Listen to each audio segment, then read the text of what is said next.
भारत गौरव आचार्य श्री पुलक सागर जी गुरुदेव के प्रवचन और धार्मिक कार्यक्रम देखने एवं सुनने के लिए जिन शरणम मीडिया चैनल को अभी सब्सक्राइब करें और बेल आइकॉन पर क्लिक जरूर करें। एक बात याद रखना, कृष्ण ने जो किया वो तुम मत करना। बहुत पिटोगे, ध्यान रखना, इतने पिटोगे कि जहां वो पैदा हुए वहां तुम्हारी मौत होगी। ध्यान रखना, कृष्ण ने जो किया वो कृष्ण जैसे महापुरुष ही कर सकते हैं।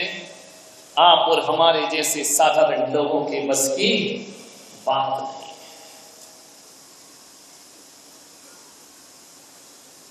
एक राम हुए, एक कृष्ण हुए।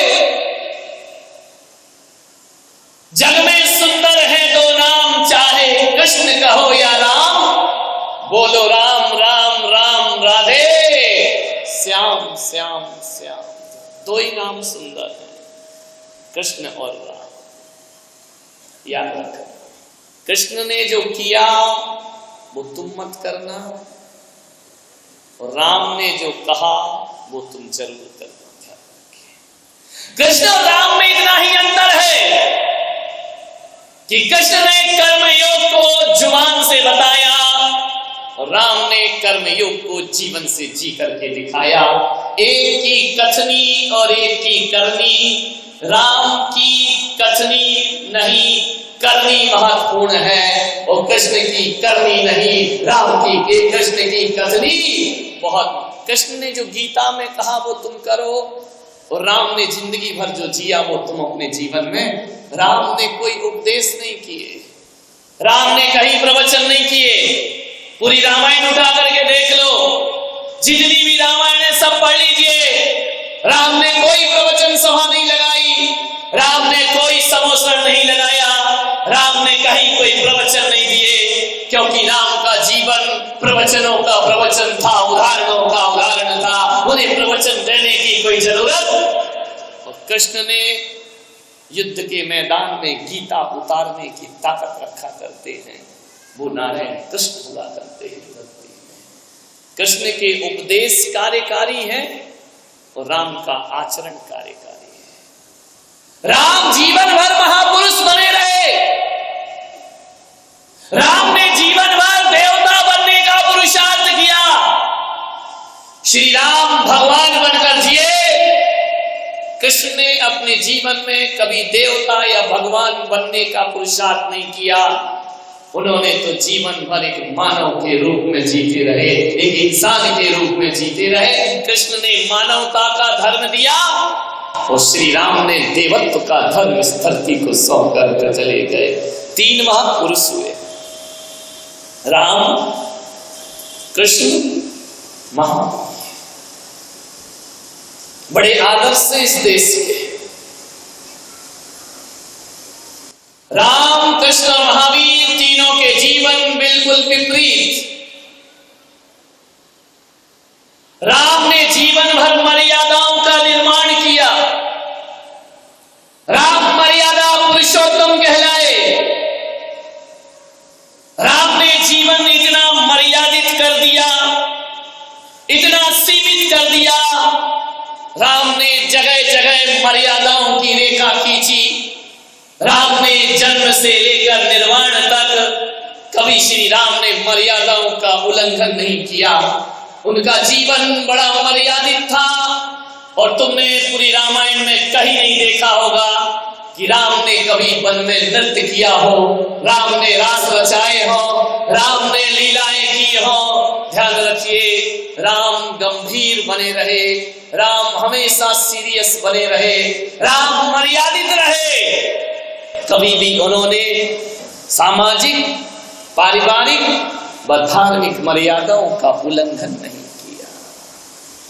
कभी तुमने देखा कि राम नाच रहे हो धनुष बाण लेकर के? जीवन में कभी नृत्य नहीं किया। जब मैंने राम के जीवन को पढ़ा तो इतना मर्यादाओं में कस दिया राम ने जीवन को। कभी कभी ज्यादा अनुशासन और ज्यादा मर्यादाएं जीवन को नीरस बना देती है। राम के जीवन में कोई रस ना था। में डूबे थे। लेकिन राम भक्तों को देखा जाए तो कोई नृत्य नहीं, कोई थिरकन नहीं, कोई उत्सव नहीं, कोई महोत्सव नहीं। राम के पास केवल सीमाएं ही सीमाएं हैं। कृष्ण ने देखा कि राम की जीवन शैली इस देश पर पूरी तरह से आ गई तो ये देश तो बड़ा नीरस हो जाएगा, आदमी के जीवन का आनंद खत्म हो जाएगा। राम अवतार के बाद आज के दिन इस धरती पर कृष्ण अवतार होता है। और एक बात याद रखो ग्वालियर वालों, यदि कृष्ण के जीवन को पढ़ोगे तो राम ने जितनी मर्यादाओं का निर्माण किया, कृष्ण ने सारी मर्यादाओं को तोड़ करके रख दिया, एक भी मर्यादा नहीं रहने दी। कृष्ण ने कोई मर्यादित जीवन नहीं जिया। नारायण कृष्ण ने राम के बनाए हुए सारे संविधान तोड़े, नारायण कृष्ण ने राम के बनाई हुई सारी मर्यादाओं को तहस नहस किया। उन्होंने कहा कि नीरस हो गया ये देश, अब नीरस देश के भीतर नृत्य भरना चाहिए, उत्सव भरना चाहिए। इसलिए नारायण कृष्ण ने धनुष नहीं उठाया, अपने हाथों में मुरली उठा ली और गिरधर गोपाल बनकर के धरती पर नृत्य दिया। कृष्ण ने अधिक नीरसता के बाद थोड़ा संगीत होना चाहिए, थोड़ा आनंद होना चाहिए। राम की नीरसता में सरसता भरने नारायण कृष्ण का जन्म हुआ करता है इस धरती पर। उन्होंने लोगों के भीतर थिरकने पैदा की, संगीत पैदा किया, उन्होंने रास रचाए, सारी मर्यादाएं राम की तोड़ करके रख दी। ध्यान रखना, लेकिन एक बात ध्यान रखना, कोई आदमी कितनी देर नाच सकता है? 20 मिनट, इससे ज्यादा तो बहुत कठिन है नृत्य करना। नृत्य की बात हो रही है, उछल कूद की बात नहीं हो रही है। कितनी देर नाचेगा? 1 घंटा भी नाचना मुश्किल है। राम की नीरसता में जीना मुश्किल होता है तो कृष्ण संगीत लेकर आते हैं, और संगीत भी ज्यादा देर अच्छा नहीं लगता। नाचते नाचते आदमी थक जाता है, तो थकने के बाद आदमी को विश्राम चाहिए, तो वह विश्राम और परम समाधि को देने के लिए भगवान महावीर का इस धरती पर जन्म हो जाया करता है। उन्होंने कहा कि ज्यादा नृत्य जब थका देता है तो आदमी को परम समाधि में डूब करके आत्मा को चिर विश्राम देना। तीनों महापुरुष हैं, तीनों की चेन एक दूसरे से जुड़ी है। राम ने नीरसता सौंपी मर्यादा के माध्यम से, कृष्ण ने नृत्य सौंप दिया रास के माध्यम से, और महावीर ने विश्राम सौंप दिया अपनी परम मौन साधना के 3 माह। मैं आपसे निवेदन करता हूं, जिंदगी का सही आनंद लेना है और जिंदगी को सही तरीके से जीना है, तो आज मैं पुलक सागर इस मंच से आपसे कह रहा हूं कि बचपन कन्हैया के जैसा जियो, जवानी राम के जैसे जियो, और बुढ़ापा महावीर के जैसे जियो, तुम्हारा जीवन सार्थक और सफल हो जाएगा। कान्हा जैसा बचपन होना चाहिए। बचपन में ऐसा ना हो कि बचपन आ नहीं पाया और जवानी आ गई। कुछ लोग ऐसे होते हैं जो जवान नहीं हो पाते, बचपन से सीधे बूढ़े हो जाया करते हैं। 3 आयाम जिंदगी के, नटखट बचपन होना चाहिए, बड़ा छलिया बचपन होना चाहिए, माखन चोर जैसा बचपन होना चाहिए। जितनी शैतानियों भरा बचपन होगा। एक माँ मेरे पास आई, बोले महाराज आशीर्वाद दो। मैंने कहा किस बात का? ये बच्चा बड़ा शैतान है। मैंने कहा अभी से राम और महावीर काय को बनाती है, अभी इसे छलिया बना रहने दे, इसे कन्हैया। माताएं बहनें सोचती हैं कि बचपन इतना सीरियस हो जाए, बच्चा स्कूल से आए तो हमको तंग नहीं होना पड़े, हमको बच्चे के उलाहना नहीं सुनना पड़े, हमें बच्चों से, अरे बच्चे हैं। आपसे निवेदन है बच्चों से उनका बचपना मत छीनिए, क्योंकि बचपना एक बार चला गया तो फिर दोबारा लौट करके वापस नहीं। करने दो शैतानियां, करने दो नटखट बना। बच्चा जितना शैतान होगा बुद्धि उसकी प्रखर होगी, वो बच्चा जितना सीरियस होगा बुद्धि उसकी ठस होते चली। बड़े शैतान बच्चे, शैतान ही अच्छे लगते हैं। मुंह बनाकर बैठे रहें पीवी नरसिंह राव की तरह, उस बच्चे को कौन गोद उठाएगा मेरे भाई? किलकारियां भरे, चुटकी बजाओ, किलकारियां भर दे, बाहों को उठा ले, हंसते मुस्कुराते किलकारी भरते हुए बच्चे को हर कोई गोद में उठाना चाहता है। ध्यान रखिए, बच्चों को शैतान होना चाहिए, उलाहने आना चाहिए। जब तक मोहल्ले की 2-4 शिकायत नहीं आए, गाय की यशोदा और गाय का कन्हैया, नटखट हो जाए बचपन। ये जो बाल गोपाल तुम मत हो नेमीचंद, अब उम्र तुम्हारी महावीर की है, कन्हैया की। माखन बच्चे चुराएं तो चलेगा, तुम चुराओगे तो इतने पिटोगे। ध्यान रखना, कन्हैया की बराबरी मत करो, सुधर जाओ। राम की जिंदगी भी गई तुम्हारी, कृष्ण की भी गई, अब तो महावीर का दिख रहा है साफ सुपड़ा। ध्यान रखिए, शैतान बचपन होना चाहिए। विचार करिए, यदि बचपन में शैतानियां ना हुई तो बचपन हमने जिया ही नहीं। और एक बात याद रखो, 30 साल तक तो आप अपने जीवन में 16 साल तक तो कृष्ण जैसा बचपन जियो, लेकिन जिस दिन 16 से 18 साल के हो जाओ, राम जैसी मर्यादाओं का निर्माण हमारे जीवन में हो जाना चाहिए। फिर बचपना छूट जाना चाहिए, फिर हमें जवान हो जाना चाहिए, और जो मर्यादाएं श्री राम ने बनाई हैं उन्हें अपने जीवन का सूत्र बना लेना चाहिए। और 30 साल के बाद जवानी भी गई, 30 और 40 साल के बाद महावीर जैसी गंभीरता हमारे भीतर आ जाना चाहिए। 50 साल के बाद वैराग्य की धारा में आदमी को बह जाना। महावीर वैराग्य के शिखर हैं, वह अनासक्त जीवन की शुरुआत जिनसे हुआ करती है। मान्यवर नारायण श्री कृष्ण ऐसी महान आत्मा हुए जिन्होंने वैदिक परंपरा और श्रमण परंपरा का गठबंधन कराया। नारायण श्री कृष्ण के उस परिवार में एक महापुरुष का जन्म नहीं हुआ, 2 महापुरुषों का जन्म होता है। वासुदेव से नारायण कृष्ण का जन्म होता है, वासुदेव के भाई समुद्र विजय से तीर्थंकर नेमिनाथ का जन्म हुआ करता है। एक ही परिवार, दोनों चचेरे भाई। एक ने पूछा हिंदू और जैनों का रिश्ता क्या है, मैंने कहा दोनों का रिश्ता भाई भाई का रिश्ता हुआ करता है। ध्यान रखिए, नारायण कृष्ण वो हुए जिन्होंने वैदिक परंपरा की परचम फहराई, और नेमिनाथ तीर्थंकर वो हुए जिन्होंने जिन शासन का पचरंगा आकाश में लहरा।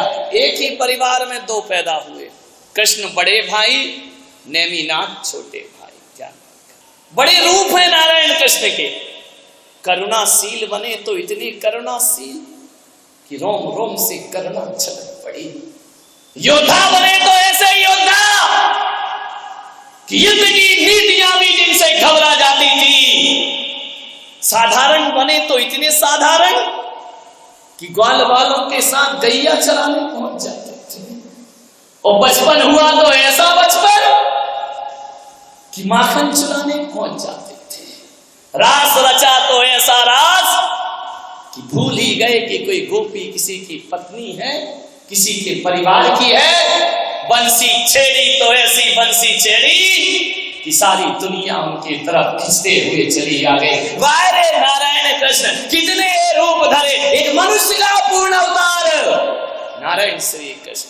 रात दिन उलाहने आते, मैया यशोदा तेरा कन्हैया हमारी मटकी फोड़ता है, मैया ये गाय का दूध पी जाता है, मैया यशोदा ये चीर चुराता है, हमें नहाने नहीं देता है, कदम पर बैठ करके हम गोपियों का जीना हराम कर रखा है इसने। दूध भरी मटकी ले जाती है, माखन भरी मटकी ले जाती है, एक पत्थर से गुलेल से मारता है, सारी मटकी फूट करके सारा दूध बह जाता है। मैया यशोदा परेशान हो गई कृष्ण की नटखट की शिकायत सुनते सुनते। जो गोपी आए वो शिकायत कर जाए कि मां तेरा कन्हैया बहुत परेशान करता है, क्या करे? यशोदा मैया ने ओखली से हाथ पैर बांध दिए, शैतान अब तू बाहर नहीं निकलना। कृष्ण ने कहा मैया मैंने माखन नहीं खाया, मैं कहां से चोर हो गया? ख्याल परत है ग्वाल वाल मिल, मेरे मुख लिपटायो मैया मोरी, मैं नहीं माखन, तू नहीं माखन चुराया है, तेरा बेटा तेरा लल्ला चोर हो सकता है। ये देख तेरे मुंह में माखन लगा है, ये तो ग्वाल वालों ने मेरे मुंह में जबरदस्ती लिपटा दिया है, मैं कहां से माखन चुराऊंगा? ये जो सखियां हैं, जो गोपियां हैं ना, ये मेरे मुंह में माखन लगा देती है मैया, और तेरे से आकर शिकायत कर दिया करती। मैया समझती छलिया तू किसको छल रहा है, सब मालूम है मुझे, तू बहुत शैतान है। मैं पानी लेने जाती हूं और तू ग्वाल वालों के साथ खड़ा होकर जब मेरी ही मटकी फोड़ देता है, तू मोहल्ले की मटकियां क्यों ना फोड़ेगा? मैं सब समझती हूं। आज कान्हा तू बाहर निकला तो ध्यान रखना, दोनों हाथों को ओखली से बांध दिए मां ने। सांझ ढलने लगी, गोपियां रोती रोती आई, मैया यशोदा अब क्या है? आज तो मेरा कान्हा बाहर नहीं गया ना, आज तो किसी के कपड़े नहीं चुराए, आज तो किसी की मटकी नहीं फोड़ी। फिर मैया यशोदा इस कन्हैया को छोड़ दे मां। हंस रहे हैं बाल गोपाल, हाथ बंधे हुए रस्सी से, ओखली भी धन्य हो गई, रस्सी भी धन्य हो गई। नारायण के कर का स्पर्श करके हरि काग के भाग बड़े सजनी, हरि हाथ से ले गए माखन रोटी। कौआ भी माखन रोटी छीन कर ले जाता है। ताता थैया कर रहे हैं बाल गोपाल। गोपियों ने कहा, ग्वालों ने कहा मैया इसको छोड़ दे, इसे मत बांध। मैया यशोदा ने कहा अब नहीं छूटेगा, ऐसे सुधरने वाला नहीं, अब ये कन्हैया ओखली से हमेशा बंधा रहेगा। रोने लगी, भीग गई आंखें, ग्वाल वाल सिसकने लगे, मैया छोड़ दे, मैया छोड़ दे। पूरा गोकुल सूना हो गया, गोकुल में मन नहीं लगता, गलियां वीरान हो गई। अरे तुम ही तो आकर शिकायत करती हो, तुम ही तो उलाहने देती हो कि ये कन्हैया बड़ा परेशान करता है। क्या करे मैया, ये गलियों में आता है तो परेशान करता है, और ओखली में बंधता है तो भी परेशान करता है। अब क्या हुआ? अब मेरे कन्हैया ने क्या किया? अरे इसने सब कुछ किया। बोले क्या किया? पूरे गोकुल की रौनक छीन ली इसने। आज दिन भर से घर नहीं निकला था। मां हम भूखे मर जाएंगे। भूखे मर जाओगे? अरे ये माखन चुराता है, खूब माखन रोटी खाओ। नहीं मैया यशोदा, जब से तूने इसे बांधा है ना, गायों ने दूध देना बंद कर दिया है। एक भी गाय अब दूध नहीं दिया करती है, सबका दूध रुक गया है, स्तंभित हो गए सबके थन। बछड़े गाय के थनों में अपना मुंह नहीं लगाते हैं। गाय रास्ता देख रही है, कहां है मेरा कन्हैया, कहां है वो नटकर। मां इसे छोड़ दे, पूरा गोकुल गोरस से वंचित रह जाएगा। यदि ये गौशालाओं में नहीं जाएगा, एक भी गाय दूध नहीं देगी, फिर कहां का माखन, कहां की मटकी, सारा गोकुल भूखा मर जाएगा। मैया यशोदा ने कहा कन्हैया मैं करूं क्या तेरे साथ। जैसे ही बंधनों को खोला, गायों ने अपने थन ढीले कर दिए और दूध की धार पूरे गोकुल में बहा दी जाती है। ये सा कन्हैया का बचपन। गायें दूध देना बंद कर देती थी जिस दिन कन्हैया के दर्शन नहीं हुआ करते थे। मान्यवर, कैसा बचपन रहा बाल गोपाल कृष्ण का। गोपियों से कहा यशोदा ने कि अब फिर मटकी की शिकायत मत करना। बोले मैया आज समझ में आ गया, ये तेरा कन्हैया है ना, मटकी नहीं फोड़ता तो क्या करता है? ना माखन की मटकी फोड़ता, ना दही की मटकी फोड़ता। हकीकत में देखा जाए तो तेरा कन्हैया हमारे पापों की मटकी फोड़ता है, हमारे दुर्भाग्यों की मटकी फोड़ता है। अरे माखन की मटकी तो बहाना है, हमारी बदकिस्मती की मटकी फोड़ता है। आओ कन्हैया आओ और मटकियां फोड़ो। ये हमारे पापों की गगरी जो सिर पर रखी है, तेरे हाथ से फूट जाए तो हमारा मानव जन्म लेना सार्थक और सफल। कन्हैया ने दुर्भाग्य की मटकियां फोड़ी थी गोकुल की ध्यान।